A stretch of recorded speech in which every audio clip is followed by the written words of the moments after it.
નમસ્કાર દોસ્તો, જય હિન્દ. સ્વાગત છે તમારું લક્ષ્યમ એકેડેમીના યુટ્યુબ પ્લેટફોર્મ પર. દોસ્તો, વાયરમેનની પરીક્ષા હવે નિર્ધારિત થઈ ચૂકી છે. વાયરમેનની પરીક્ષા 15 માર્ચના રોજ થવાની છે. આપ સૌ લોકો જાણો છો કે આ વાયરમેનની અંદર 210 માર્કનો સિલેબસ છે. જગ્યા પણ સારી એવી છે. વાયરમેનના આ સિલેબસને આપણે હવે માત્ર થોડા દિવસો જ બાકી છે. જોવા જાવ તો ઓલમોસ્ટ 20 દિવસનો આખો એ સમય છે. 20 દિવસની અંદર સિલેબસ હવે તમારે કરવો હોય તો કેવી રીતે કરી શકાય? મારા મિત્રો, આના ઉપરની એક સરસ મજાની સ્ટ્રેટેજી, એક સરસ મજાનો પ્લાન, જે પ્લાનથી તમારી આ વાયરમેનની પરીક્ષા છે એ ચોક્કસથી નીકળી શકે. જો આ પ્લાનને ફોલો કરો તો 110% તમને રિઝલ્ટ મળે એવી 20 દિવસની સ્ટ્રેટેજી છે તમારા સમક્ષ લઈ અને હું આવ્યો છું. સેશનને શરૂઆતથી લઈને અંત સુધી જોજો, જેમાં તમને ઘણું બધું વસ્તુઓ મળી જશે. સૌથી પહેલા તો તમારે વેઇટેજને સમજવાનું છે. આપણે એ વસ્તુને ખ્યાલ છે કે પાર્ટ એ ની અંદર 60 માર્ક છે, મેથ્સ અને રીઝનિંગ. પાર્ટ બી છે જેમાં 120 માર્ક છે, એ ટેકનિકલના છે. ઓલમોસ્ટ મોટો પોર્શન છે ટેકનિકલનો છે, બરાબર છે. પાર્ટ બી ની અંદર જીકે અને ટેકનિકલ ભેગા થઈ અને 150 માર્ક થાય. જીકેમાં શું છે તો કે બંધારણ, એની સાથે કરંટ અફેર 10 પ્રશ્નો અને 5 પ્રશ્નો ગુજરાતી પેરેગ્રાફ વાળા કોમ્પ્રિહેન્શન, 5 પ્રશ્નો અંગ્રેજી પેરેગ્રાફ વાળા કોમ્પ્રિહેન્શન. તો પ્રશ્ન એ ઊભો થયો, આ 210 પ્રશ્નો હશે. હવે ઘણા બધા મિત્રો મને પૂછતા હોય, સાહેબ અહીંયા સેફ સ્કોર શું હોવો જોઈએ? કેટલા માર્ક આપણે લાવવા જ પડે? જો અહીંયા આપણે એવું વિચારીએ કે આપણે સિલેક્ટ થવું જોઈએ તો 125 કરતાં વધારે માર્ક આવે, આ તમારો સેફ સ્કોર. કઈ રીતે તમે નક્કી કર્યું? તો કે અહીંયા મેં ટેકનિકલનો પોર્શન પણ જોયો છે, મેથ્સ અને રીઝનિંગના પોર્શનમાંથી પણ થોડું વસ્તુ લીધી છે, અને જીકેનો પોર્શન છે એમાંથી પણ આપણે થોડી ઘણી વસ્તુઓ છે એ લીધી છે. તો 125 માર્ક તમારો સેફ સ્કોર હોય. જો તમે એવું વિચારો છો કે આપણે મેરિટમાં આવવું જ છે અને આટલા માર્ક હોવા જ જોઈએ, તો 135 થી 145 ની વચ્ચેનો જો સ્કોર હોય તો ચોક્કસથી તમે આ મેરિટની અંદર આવી શકો. તમારું મેરિટ હકીકતમાં બનશે ટેકનિકલથી, બરાબર. ભલે 210 માર્કના રહ્યા, પણ તમારું જે મેરિટ છે એ ટેકનિકલ વિષયમાં તમને જે માર્ક મળશે એના ઉપરથી તમારું આખું લિસ્ટ છે એ ઘડાઈ જશે, આખો પેપરની દિશા છે એ બદલી જશે. એટલે હવે તમારો સાચો સમય, હવે દૈનિક જે તમારી ડેઇલી સ્ટ્રેટેજી શું હોવી જોઈએ? મારા મિત્રો, તમારે દરરોજના મિનિમમ હવે થોડા સમય જે છે આપવાના છે. બની શકે તો દરરોજ જે છે એ 8 કલાકનું એક શેડ્યુલ છે એ ફોલો કરો. ટેકનિકલ વિષયનો તૈયારી જે છે એના માટે દરરોજ 4 થી 5 કલાક આપો.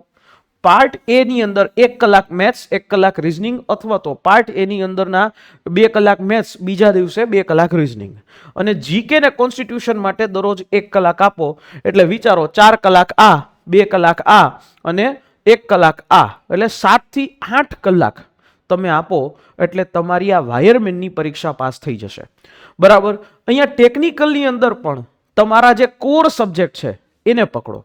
આ બધા તમારા કોર સબ્જેક્ટ છે. મેઝરિંગ ઇન્સ્ટ્રુમેન્ટ છે, વાયરિંગ મેઝરમેન્ટ્સ છે, ઓર બરાબર ઇલેક્ટ્રિકલ સેફટી છે.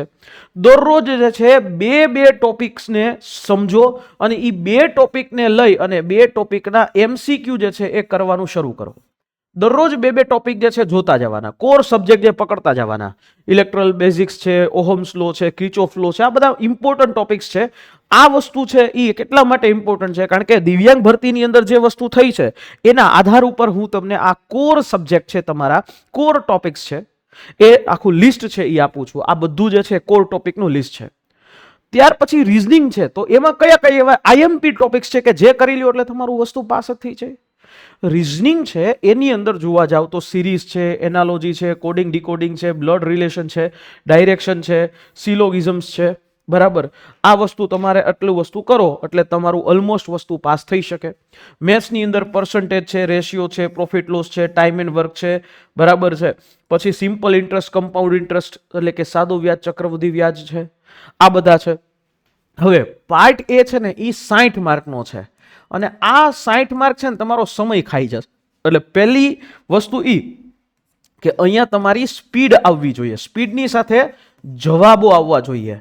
અને એટલા માટે તમે દરરોજ જે છે 2 કલાકની પ્રેક્ટિસ શરૂ કરી દો. ત્યાર પછી 1 કલાક જે છે બંધારણ, કરંટ અફેર્સ અને અલગ અલગ સ્કીમ છે, યોજનાઓ છે, જોઈ લ્યો, વ્યવસ્થિત કરી લ્યો. એટલે અહીંયાથી તમારું જે છે એ ઘણું બધું વસ્તુઓ છે એ કવર થઈ જશે. વાત એ છે કે અહીંયાથી તમારે 30 માર્ક લેવાના છે, બરાબર. ગુજરાતી ઇંગ્લિશ કોમ્પ્રિહેન્શનમાંથી 30 માર્ક ટોટલ છે.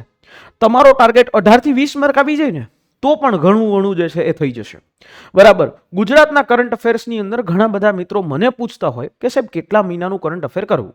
6 મહિનાનું કરંટ અફેર તમારે કરવું જોઈએ. કેટલા મહિનાનું? 6 મહિનાનું કરંટ અફેર્સ છે એ તમારે પરફોર્મ કરવાનું થાય. 6 મહિનાનું કરંટ અફેર તમારું થશે. ક્લિયર? તો આ વસ્તુ સમજવી પડશે. હવે એક વાત એ કે લોકો છે આ CBRT પદ્ધતિથી તમારી પરીક્ષા થવાની છે અને સૌથી વધારે ભૂલો છે એ અહીંયા કરતા હોય છે. CBRT જે છે એની અંદર તમે જોશો તો સૌથી વધારે ભૂલો છે ને એ અહીંયા કરે જ છે. શું કરે છે? ખોટા કરી નાખે છે, નેગેટિવ કરી નાખે છે, બરાબર. નેગેટિવ માર્કિંગ 0.25 છે. સૌથી પહેલા તો પેપરની અંદર 210 માર્ક છે, 210 પ્રશ્નો છે. 210 પ્રશ્નોમાંથી એવા ઘણા એવા પ્રશ્નો હશે કે જે તમે આપી શકશો. અહીંયા OMR શીટની અંદર જે છે એક વખત ફિલઅપ કરી દીધું પછી ચેન્જીસ નહીં થાય, પણ અહીંયા જે CBRT છે એની અંદર કદાચ જો તમારે ઓપ્શન ફેરવવો છે તો સબમિટ ટેસ્ટ કરો છો એની પહેલા પણ ઓપ્શન છે એ ચેન્જ થઈ જશે. એટલે એ જોવાનું છે. 110% તમે જેમાં શ્યોર હોય એ જ વસ્તુ ટીક કરો. કેટલાક પ્રશ્નો એવાય હશે કે જેમાં તમારે વિચારવું પડે, તો એવા 50% થી ઉપર હોય એમાં તમે સમય લઈ શકો.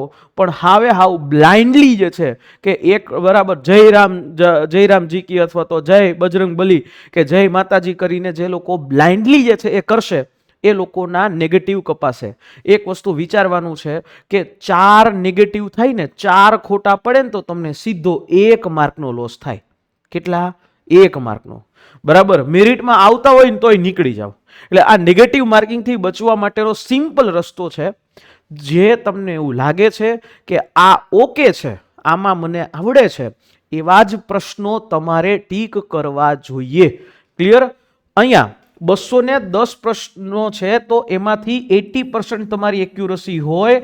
80% ની અંદર તમે જે છે એ અટેમ્પ્ટ એક્યુરસી એટલે કે કેટલા અટેમ્પ્ટ કરો છો, 160 થી 170 અટેમ્પ્ટ કરો છો અને એમાંથી જો તમારો સેફ સ્કોર જે છે 125 પ્લસ હોય તો તમારો જે છે એ નામ ડોક્યુમેન્ટ વેરિફિકેશનમાં આવી શકે છે, બરાબર.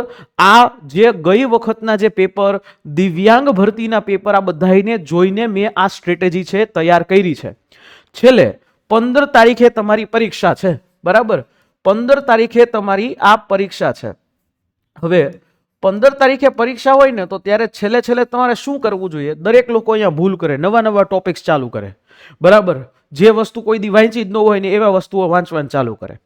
એ ન કરવું જોઈએ. છેલ્લા 7 દિવસ એટલે કે 7 તારીખથી લઈ અને 15 તારીખ સુધી તમારે રિવિઝન જ કરવાનું થાય, પછી કાંઈ ભેગું ન થાય.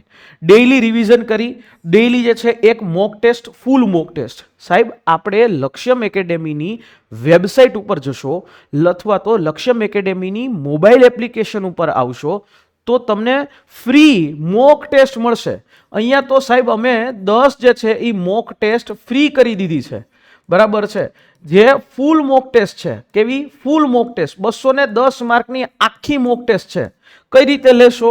તો અહીંયા તમે જુઓ, ધારો કે તમે લક્ષ્યમ એકેડેમીની વેબસાઇટ છે, જે તમે સર્ચ લક્ષ્યમ LAKSHYAM લક્ષ્યમ.org.in, બરાબર. આ વેબસાઇટ છે, એની ઉપર જેવું તમે ક્લિક કરશો એટલે તમને આ વેબસાઇટ ઓપન થઈ જશે. આ વેબસાઇટની અંદર તમે અહીંયા ફ્રી ટેસ્ટ સિરીઝ ઉપર આવશો તો અહીંયા જ છે, બરાબર છે. એક્ઝેક્ટલી જે છે ઓલરેડી 8 ટેસ્ટ તો અમે અપલોડ કરી દીધી છે, બરાબર. તો તમે આ ટેસ્ટ છે એ પણ જોઈ શકો છો, જે એકદમ ફ્રી છે તમારા માટે, દરેક લોકો માટે એકદમ ફ્રી છે. સાથે સાથે આ રિવિઝન કરો તો ત્યારે તમને કેટલાક ખોટા પણ પડે. જો એ ખોટા પડે એટલે એ તમારા વીક એરિયા કહેવાનું, એને તમારે ફરી પાછું વાંચવાનું. જેમાં તમને વધારે ખોટા પડે છે એ એક વખત ફરી પાછું રીડ કરી લેવાનું, વાંચી લેવાનું અને તૈયાર કરી લેવાનું, બરાબર. અને ઘણી જગ્યાએ ફોર્મ્યુલા જે છે રિવિઝન હોય, ફોર્મ્યુલા હોય અલગ અલગ, તો એને રિવિઝન બુક બનાવી લેવાની. તો પેપર જે સોલ્વ કરવાની રીત શું છે જુઓ. સૌથી પહેલા તો દરેક લોકો શું ભૂલ કરે? પહેલી જ નજરે દરેક લોકો સીધું પાર્ટ એ એટલે કે મેથ્સ અને રીઝનિંગ ઉપાડે. એવું નથી કરવાનું. તમે સેક્શન્સ વાઇઝ હશે.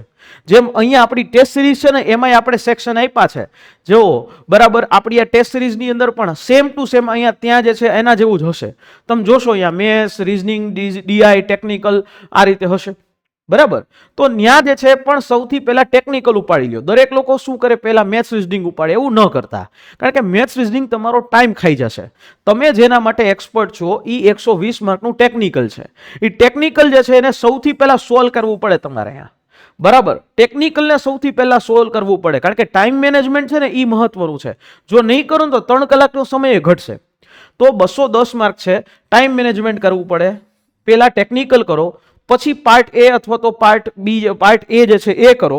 બરાબર, ગણિત રીઝનિંગ કરો, અને છેલ્લી 15 મિનિટ તમારે જે પણ પ્રશ્નો છે એક વખત જોઈ લેવા. અને છેલ્લે હાવ જ્યારે પૂરું થવા ઉપર હોય, પરીક્ષાનો 5 મિનિટનો સમય બાકી હોય, ત્યારે તમારે સબમિટ ટેસ્ટ કરવાનું છે, પહેલા ન કરતા. બરાબર, આ મહત્વનું છે. ટેકનિકલ જો તમારું પ્રોપર રહ્યું, ટેકનિકલ ઉપર ભાર મૂકો અને ટેકનિકલમાં જેટલા માર્ક્સ તમે ધારો છો એટલા ખેંચાઈ ગયા, તો તમારું નામ જે છે ડીવીમાં આવી જશે.